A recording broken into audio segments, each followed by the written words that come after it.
এইসব বিশ্ববিদ্যালয়ের কোনো স্টুডেন্ট কি আপনাদের কাছে অভিযোগ করেছে? কোনো অভিযোগ আপনারা জানিয়েছেন কোর্টকে? পেয়েছি ইউনিভার্সিটি 2010 আইন অনুযায়ী ইউজিসির আন্ডারে সকল প্রাইভেট ইউনিভার্সিটি পরিচালিত হয়। এই প্রাইভেট ইউনিভার্সিটিগুলোর ভিতরে 116টা ইউনিভার্সিটির ভিতরে 6টা ইউনিভার্সিটি ইউজিসি প্রোভাইড করা ইউনিফর্ম গ্রেডিং সিস্টেম অনুসরণ করে না বলে দীর্ঘদিন ধরে পত্রপত্রিকা প্রকাশিত হয়ে আসছে এবং ছাত্রছাত্রীরা এ ব্যাপারে যথেষ্ট পরিমাণ ভুক্তভোগী হচ্ছে।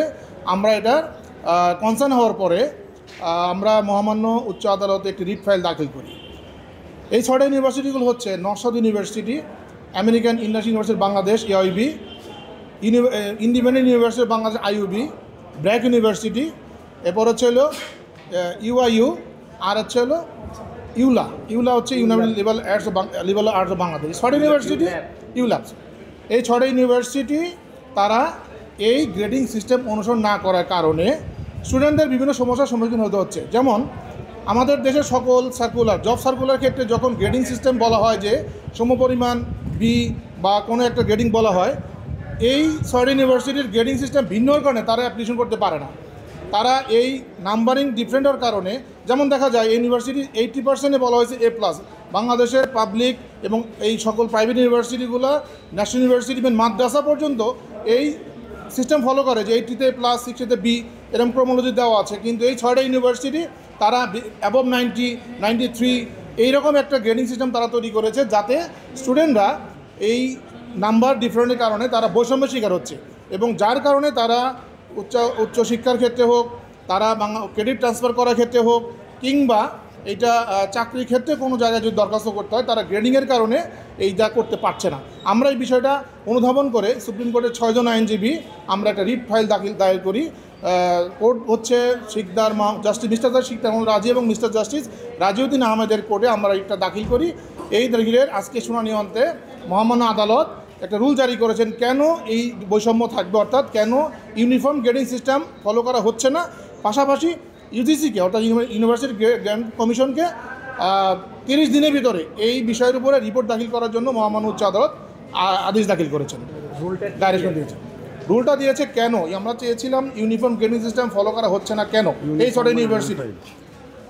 মহামান্য আদালত আমরা কি এভাবে বলতে পারি যে ইউজিসি কর্তৃক যে অভিন্ন গ্রেডিং পদ্ধতি সেটি কেন অনুসরণ করা হবে না জানতে চেয়ে রুল এই কথাটুকু আরেকটু এইভাবেই বলেন।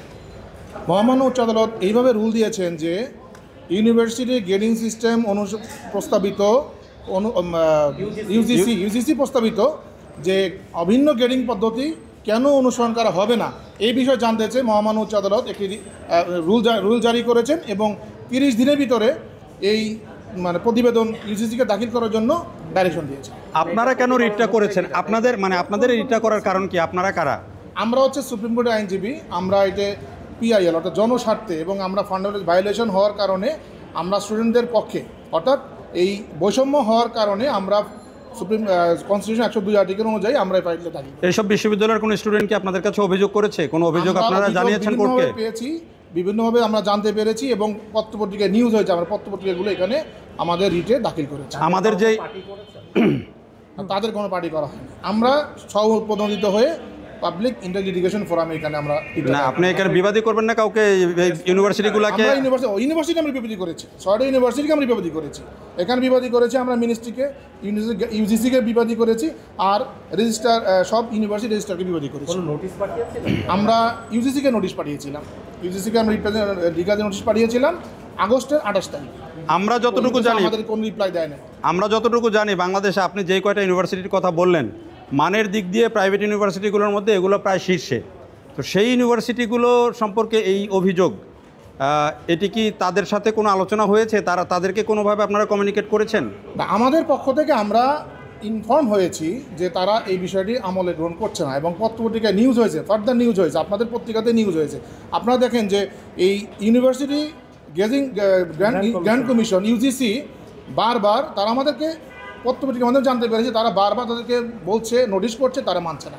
ইভেন ইস্ট ওয়েস্ট ইউনিভার্সিটি এবং আইইউবিএটি আর হচ্ছে হলো আইইউসি, এরা এরকম প্রবলেম ছিল, নোটিশ করবার তারা সংশোধন করে নিয়েছে। ইউজিসির কথা যদি কোনো বিশ্ববিদ্যালয় না মানে, ইউজিসির তো নির্দিষ্ট ফোরাম আছে, সেখানে তো যেতে পারে। ইউজিসি নির্দিষ্ট ফোরাম বলতে ইউজিসি যে প্রোভাইড করেছে, ইউজিসি 2010 আইন অনুযায়ী প্রাইভেট ইউনিভার্সিটি ইউজিসি ফলো করবে, তাদের প্রোভাইড যত কিছু ইনস্ট্রাকশন আছে তারা ফলো করবে, সেখানে এই গ্রেডিং সিস্টেমও আছে। এবং পরবর্তীতে যতগুলো প্রোগ্রাম কোনো ইউনিভার্সিটি যে থ্রো করেছে সেটা পারমিশন ক্ষেত্রে ইউজিসি স্পষ্ট জানতে চেয়েছে আপনাদেরকে এটা মানতে হবে।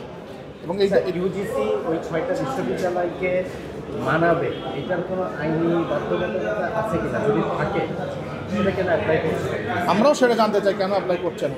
আমরাও জানি যে ইউজিসি এটা মানাতে বাধ্য, কারণ আপনারা জানেন ইউনিভার্সিটির ক্ষেত্রে যতগুলো আইন হয়েছে, নির্দিষ্ট ক্যাম্পাসের ক্ষেত্রে আইন হয়েছে, ব্যাস নির্দিষ্ট স্টুডেন্ট ইয়ার ক্ষেত্রে ভর্তির ক্ষেত্রে আইন হয়েছে, সবই ফলো করছে, কিন্তু রেজাল্ট ফলো করছে না। এটাও তো তাদের পক্ষ থেকে প্রোভাইড করা হয়েছে। আরেকটা জিনিস জানতে চাই যে 80-তে যদি A+ হয়, ইন্টারন্যাশনালভাবে কি ওই 80 A+টাকেই কাউন্ট করে? আমরা সেক্ষেত্রে ওরা কেন 90 করছে? আমরা এইটা নিজেদের স্টুডেন্টদের মান বাড়ানোর জন্য এরকম কিছু? আমরা এই বিষয়টা আসলে আমরা বাইরে ইউনিভার্সিটিগুলো খোঁজ নিয়েছি, বিশেষ করে ক্যামব্রিজ ইউনিভার্সিটি, এরপরে স্কুল অফ লন্ডন, এগুলো খোঁজ নিয়েছি। এরা 70% উপরে কোনো মার্কিং সিস্টেম নাই। এরা সব ইউনিভার্সিটিগুলো আবার প্যারালাল সেম 70% এসে তারা আবার তাদের ইকুয়াল করে দিয়েছে, তাদের 90-80 নাই। এরা কোন যুক্তিতে 90? এরা বলছে এদের কাছে যখন সাংবাদিকরা প্রশ্ন করেছিল, তারা বলছে আমাদের এখানে স্টুডেন্টদেরকে তারা বাইরে যাবে, তাদের এই সেই আসলে যৌক্তিক কোনো তথ্য আমাদের কাছে পাইনি যে কেন হচ্ছে না। কারণ ঢাকা ইউনিভার্সিটি স্টুডেন্ট যদি 80-তে প্লাস পায়, তো নর্থ সাউথ ইউনিভার্সিটি 90-তে প্লাস পাইতে হবে কেন? ঢাকা ইউনিভার্সিটি যদি B+ পায়, ইআইবি স্টুডেন্টকে 80-তে B+ পেতে হবে কেন? জি, থ্যাংক ইউ। এই যে 30 দিনের ভিতরে যে রিপোর্টটা দিবে, এই রিপোর্টে আসলে কি থাকবে, মানে কোন ইউনিভার্সিটি মানছে না এই বিষয় সব করে থাকবে নাকি তাদের এই 6টা ইউনিভার্সিটি সহ আরও কোনো প্রবলেম বা আরও এই প্রবলেম কেন হচ্ছে, এই সকল বিষয়গুলো এই রিপোর্টে দাখিল। জি, থ্যাংক ইউ। পুরো নামটা একটু বলে দেন। মোহাম্মদ গোলাম কিবরিয়া।